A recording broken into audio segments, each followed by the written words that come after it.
Welcome, and thank you for joining for another whiskey review. Today, we're taking a look at another one of Dustin's Compass boxes. Dustin, what do we got? All right, guys, we've got Rogue's Banquet. So this is a blended Scotch whiskey, meaning that it contains both malt and grain. Predominantly, we're looking at mostly a 25-year-old whiskey. There is a combination of North British grain. You've got single malt from, and I'm probably going to say it wrong, but Miltonduff 10 or something along those lines. And then they just put a drop of Clynelish in there and a drop of, I believe, Glen Elgin. So it's really mostly just two spirits that are making this up. And we're talking about some very nice 25-year-old whiskey making up the vast majority. Yeah, Compass Box have a lot of faith with the products they put out these days, so as I know you do as well. So yeah, we brought this one here, excited to give it a try, see what we think. And as always, quite a bit of information to give you on the back of these bottles. So Yep. if you ever want to talk about disclosure, man, Compass Box does about as good as anybody. And if you don't see enough on the back, the website's got more. Yeah, very, very user-friendly website for that information. Yeah, I think you can download a PDF that tells you everything about the whiskeys. Yeah, it's almost like they want to sell it to you. Yeah, and they actually want you to be happy with what you got when you're done. Know what you like and dislike about a whiskey. Wow. They even tell you the characteristics of each barrel that goes in. I mean, that's wonderful. Yeah, no doubt. So, nice, beautiful golden color, I would say, Dustin. Yeah, there's a lot of recharred Hogshead, so there could be a little bit of sherry influence in this one. Yeah, but it does look like an ex-bourbon matured. Predominantly, yes, absolutely. So it's just sweet cotton candy, man. I mean, then there's a little bit of nuttiness to it. I think definitely that grain whiskey's getting a little bit of that nut character. I almost want to say maybe getting into like a mix between a beer nut and a hazelnut. Weird combo, but it's nice. Yeah, almost like peanut shells.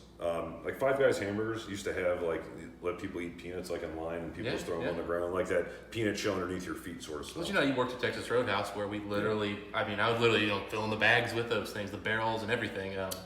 So you get that peanut shell, that crushed peanut shell? I do. I absolutely see that. I was initially getting a little bit of corn, but you're right. And then I'm getting a lot of sweetness here, which I guess might be, again, I think there's a hint of sherry in this thing, just a hint. Yeah, there is some fruit there that's kind of bordering on a dark fruit. Yeah, but then there's a lot of apples. It's almost like I think you call it a red skin plum, more like a burgundy color. Yeah. Red skin plum, a little bit of that plum skin. I'm almost even getting a little bit of like a light coffee, like a Kona blend or something. Yeah, where it's like mostly citrusy. Not my preferred. Yeah. You say that citrus note.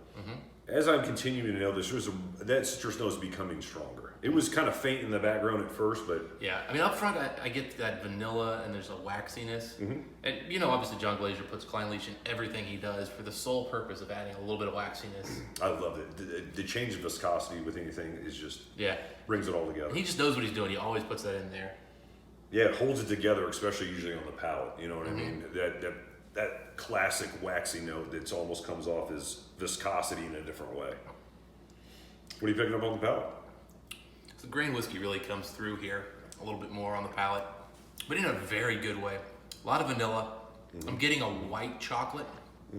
A little bit of really good oak, and then like a really nice savory kind of pastry bread type note here.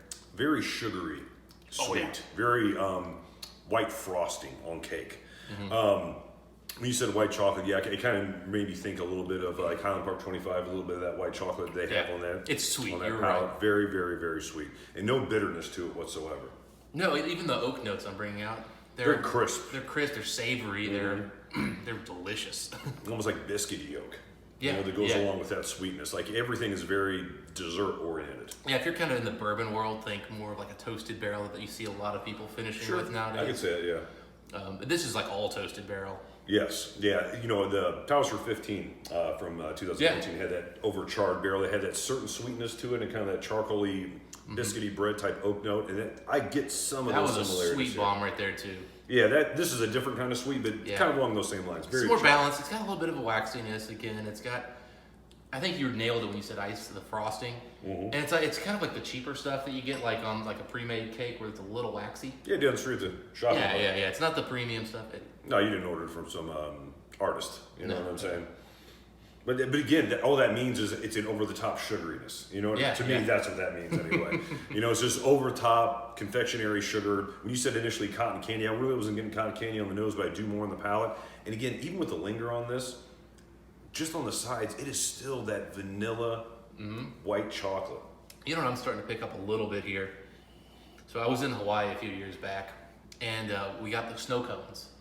And one of the ones we got had like a coconut and vanilla thing going on with it. I'm nosing that big time here with a little of that fruity. Yeah, this is reminding me of like a really good snow cone. There is something almost cooling to it.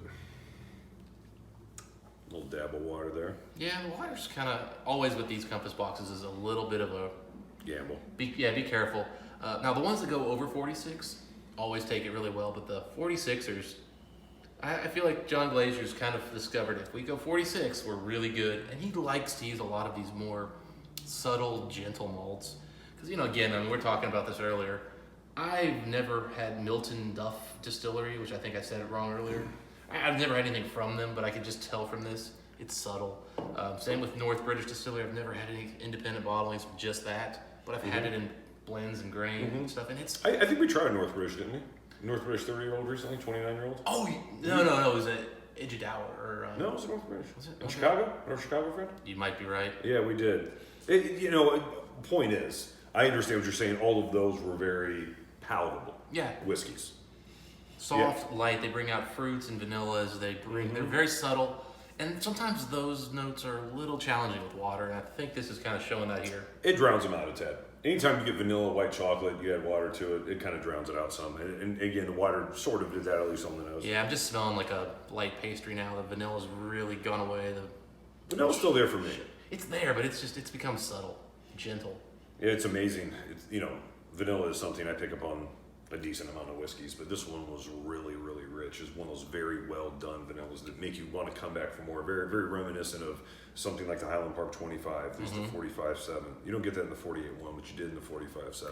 I'll tell you another thing that had a nice little vanilla kick to it was that Lagavulin we tried recently, the 2018, and we reviewed just a few ticks ago. Oh, that was beautiful. Yeah, so we've had really good luck with a lot of that really well done vanilla taste lately. Yeah, I mean, vanilla's a common one, and now on the palate, it's simplified the whiskey. Initially, there was all this fruitiness, complexity. Now it's just vanilla and oak and toasted oak. Really nice. Little bit of pastry still in there, but it's really good still, but less complex. Yeah, it watered it down, with all those aspects. You got your feet soggy. No one likes that. It didn't bring out oils. It didn't bring out anything. So recommend not doing water. Yeah, but we always do it both ways. Yeah. What do you have for whiskey score on this one? Mike, I'm going to go with 88.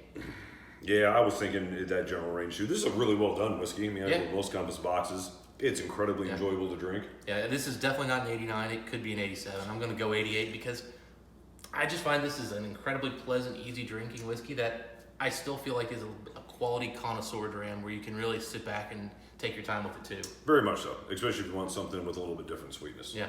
The over-the-top sugary sweetness. I'm an 87, but again, we're kicking around the same numbers here. We're in the same ballpark, really, really good whiskey. I don't know what you picked that up for before we go. It's about a $200 bottle, $220 maybe.